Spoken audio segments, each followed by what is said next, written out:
Bueno, el tema de ahora, que nos vamos a ver, un tema nuevo, que es un tema lindo, es la teoría cinética de los gases, es decir, cómo se comportan los gases. Hay un modelo que se llama gas ideal que describe el comportamiento de los gases. Este modelo, vamos a leer todos juntos el apunte.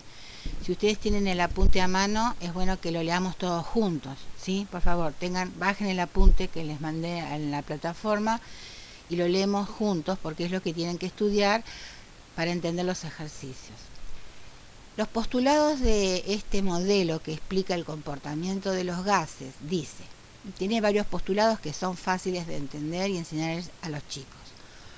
Un gas, dice, está constituido por un gran número de moléculas que se mueven al azar y se mueven en línea recta, es decir, el movimiento de las partículas del gas no es en forma circular, sino en zigzag, en forma recta. Chocando entre sí y con las paredes del recipiente que los contiene. No se ejercen fuerzas de repulsión o de atracción entre las moléculas del gas, por lo cual pueden moverse libremente.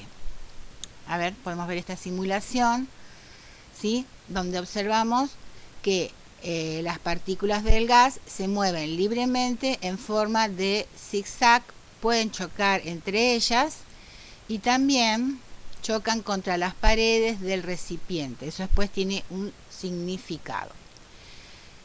Seguimos con las propiedades. El volumen ocupado de las moléculas del gas es despreciable. Esto es importante siempre y cuando es un gas ideal.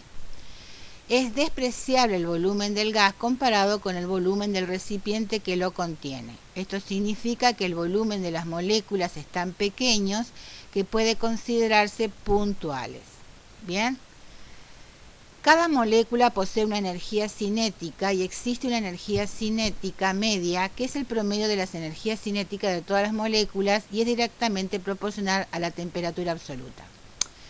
¿Qué significa esto? Significa que si las moléculas se mueven con energía cinética, que es la energía de movimiento.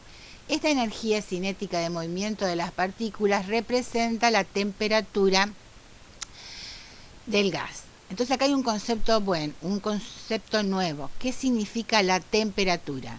La temperatura representa la energía cinética de las partículas.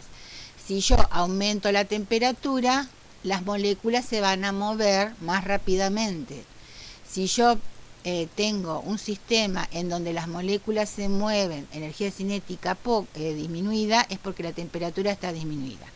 Entonces, el concepto de temperatura no es cantidad de calor. Ojo, acá en química y con la teoría cinética de los gases, la temperatura no es la cantidad de calor, sino representa la energía cinética promedio. Es decir, se hace un promedio de todas las energías cinéticas de las partículas, eso representa la temperatura. Bueno, eso es un concepto nuevo. Seguimos. Las moléculas se mueven al azar y en línea recta chocando entre sí con las paredes del recipiente. Ya lo dijimos. Estos choques son perfectamente elásticos, es decir, que cuando chocan las moléculas cambian de dirección, pero se conserva la energía cinética total. Esto es un concepto de física de que es un choque elástico o no elástico.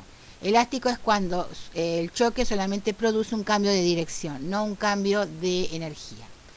La mayor parte del volumen del gas corresponde a espacio vacío, a pesar de lo cual decimos que dicho volumen está ocupado, es decir, las partículas del gas ocupan todo el espacio que pueden recorrer.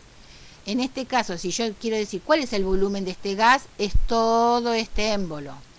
Si yo disminuyo el espacio, ahora el volumen del gas es otro, ¿entienden?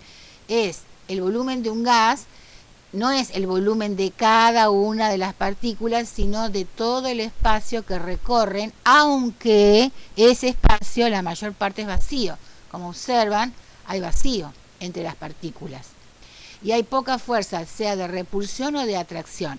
Estos son todos postulados ideales de un gas ideal, no de un gas real. Bueno, la presión, esto es otro concepto importante, que es la presión en un gas ideal. La presión ejercida por un gas se debe a los choques de sus partículas contra las paredes del recipiente que lo contiene. Y la temperatura tiene relación con el movimiento de las partículas. Se vuelven a repetir ciertos conceptos para reforzarlos, porque esto es algo nuevo para ustedes.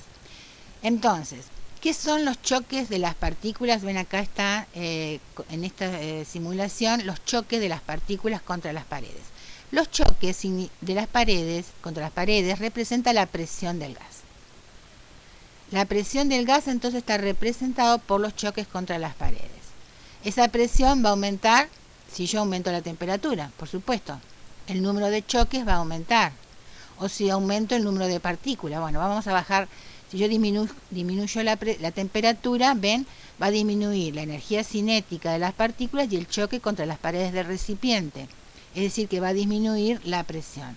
Si yo aumento la cantidad de partículas, ¿qué va a hacer? Va a aumentar la cantidad de presión, porque también va a aumentar el número de choques.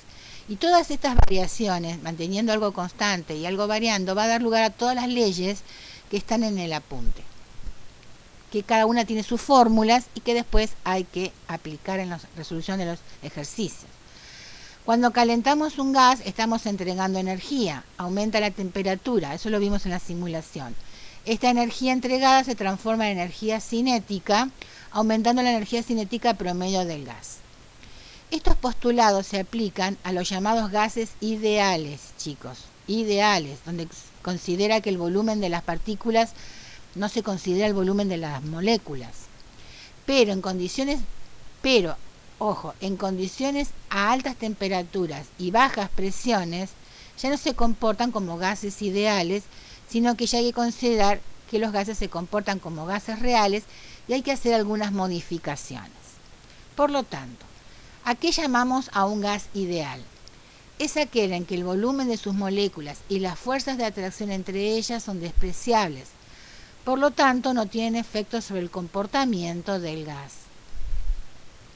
Es aquel que cumple los postulados de la teoría cinética de los gases que acabamos de describir. Bien, dice, de acuerdo a esta teoría, la mayor parte del volumen ocupado por un gas es espacio vacío, lo vimos en la simulación, y esto permite explicar algunas propiedades. Si hay espacio vacío, ¿qué pasa? ¿Qué propiedades tienen los gases? La gran compresibilidad, que implica una disminución de las distancias entre las moléculas. ¿Qué es un gas que es compresible? ¿Ves? Compresible quiere decir que si yo aplico el émbolo, estoy comprimiendo el gas. ¿Por qué ocurre eso? Porque hay espacio vacío. Si esto fuera un sólido, se rompería, porque no hay espacio vacío en un sólido, ¿sí? Y los líquidos son poco compresibles, pero los gases son muy compresibles. Es decir, se puede aplicar presión, se puede disminuir el volumen, porque hay espacio vacío. Esto origina lo que se llama el gas natural comprimido, que en vez de el gas se lo comprime al gas para que pueda entrar en el baúl del auto y pueda rendir el gas. Es decir, puede entrar una garrafa de gas pequeña en el baúl del auto, por eso se puede comprimir, ¿no? Bien, esa es la compresibilidad, ya lo vieron entonces en la simulación. Entonces, la propiedad de los gases de la gran compresibilidad, que implica una disminución de las distancias entre las moléculas. Después la parte opuesta a la compresibilidad, que es la expansión espontánea, eso lo vamos a ver ahora en las simulaciones, hasta ocupar todo el espacio disponible. Es decir, si yo hago al revés, hago una expansión, aumento el volumen, voy haciendo, los gases se van expandiendo naturalmente y espontáneamente, no se van quedando aquí, en este lugar, confinados en este espacio, sino que van a ocupar todo el volumen que yo les dé, ¿de acuerdo? Entonces, expansión y compresibilidad son una de las propiedades que derivan de los postulados de los gases ideales. La presión ejercida por un gas se debe a los choques de las moléculas contra las paredes del recipiente que lo contiene. La frecuencia de esos choques depende, esto es importante que lo entiendan. ¿De qué va a depender la frecuencia de choques? Usemos la lógica del número de moléculas que hay por unidad de volumen. ¿no? Es decir, la densidad del gas. Es decir, cuanto más moléculas, más choques, es lógico. Cuanto menor es la densidad del gas, menor es la frecuencia de choque y menor la compresión que se ejerce. Bien, entonces, esto es importante.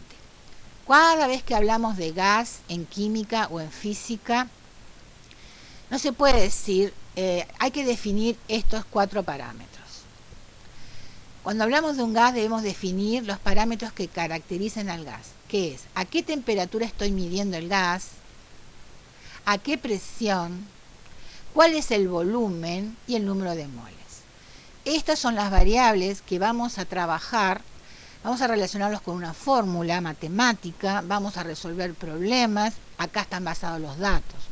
Es decir, que en química no podemos decir, tengo 3 litros de oxígeno y listo. No, está mal. Tengo 3 litros de oxígeno, pero ¿a qué presión y a qué temperatura? Siempre se definen esos parámetros en química y en física. Bueno, vamos a parar acá un ratito y seguimos en otro video.